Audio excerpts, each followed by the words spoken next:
All right, today we are diving into an absolute legend. We're going to unpack a story that takes a bunch of seemingly random things, mashes them together, and somehow creates something, well, something completely unforgettable. This is the entire story of Cowboy Bebop. I mean, it all kicks off with this simple but totally brilliant idea. You take jazz, you take outer space, and you take cowboys. Now, on their own, yeah, they're cool. But when you put them all together, whoa. You get this vibe, this whole universe that is just effortlessly stylish. It's a future that feels real, kind of lived in, a little sad, and like it's all just patched together from the ghosts of the 20th century. And look, I'm not exaggerating here. When this show dropped back in 1998, it completely changed the game. Seriously, this wasn't just another anime. It became the gold standard, the benchmark for storytelling, for animation, for music, that, believe it or not, still holds up perfectly today.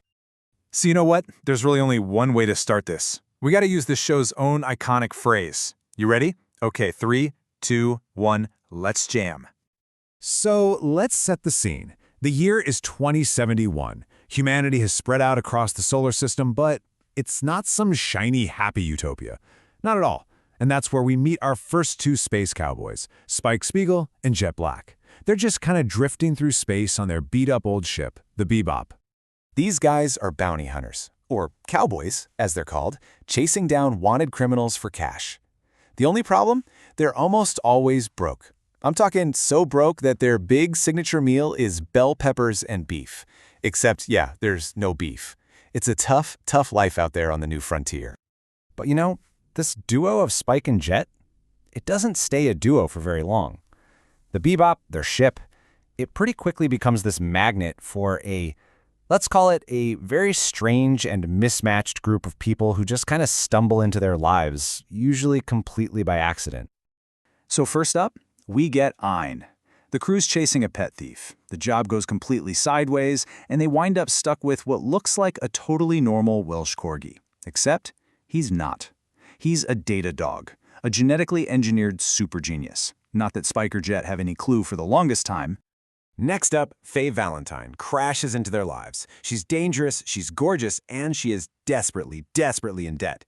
She runs into the guys during a casino job, and after a whole mess of double crosses, she basically just invites herself onto the ship and flat out refuses to leave. And the final piece of this very weird puzzle is Radical Edward. She's this barefoot, kinda unhinged but absolutely brilliant hacker girl from Earth. She basically trades her insane computer skills for a spot on the ship. And just like that, the dysfunctional family is complete.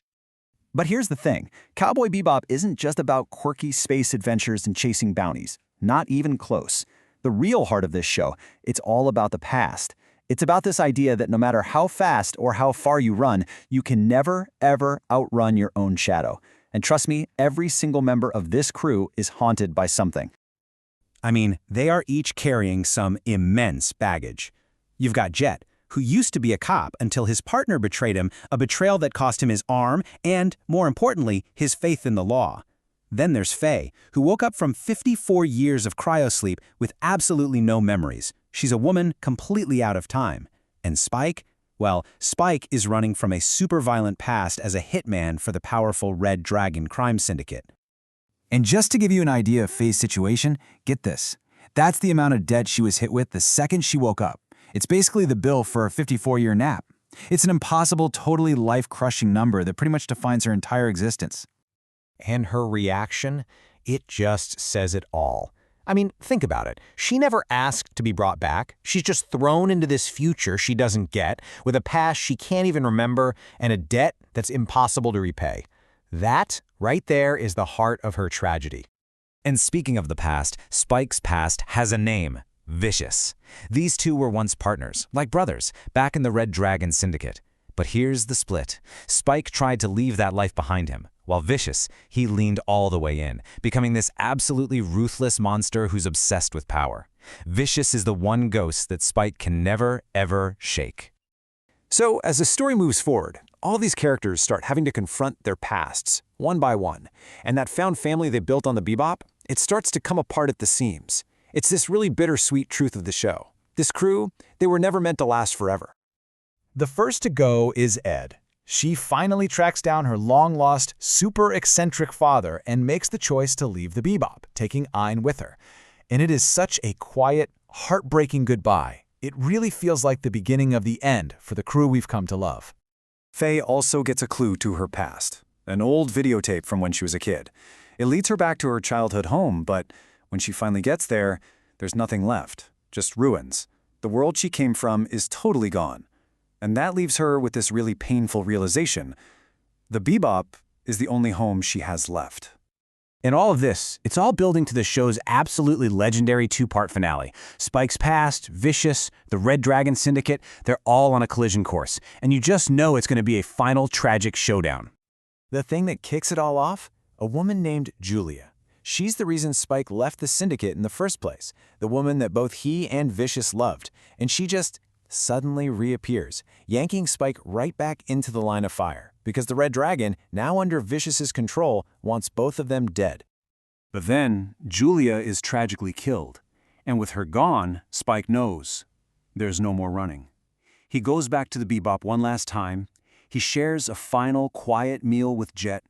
He has this really intense goodbye with Faye, and then he sets off to face the entire Red Dragon Syndicate and Vicious all by himself. Faye is practically begging him not to go, not to just throw his life away. But for Spike, this isn't about dying. He tells her, "I'm not going there to die. I'm going to find out if I'm really alive." For him, this is the only way he can finally wake up from this long nightmare his past has been.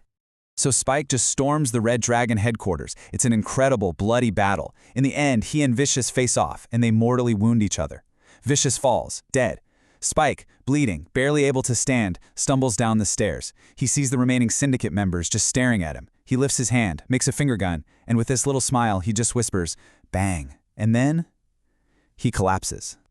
And that's it. That's the question the show leaves you with. We never actually see him die. So was that his final breath? Or was that the moment he was finally free, the moment he finally woke up from the dream? The show, it never tells you. And in the end, the show's very last message pretty much says it all. It's the perfect summary of everything we've seen. Whether it's a mountain of debt, a lost love, or a violent past, some things you can't just leave behind. You're going to carry that weight.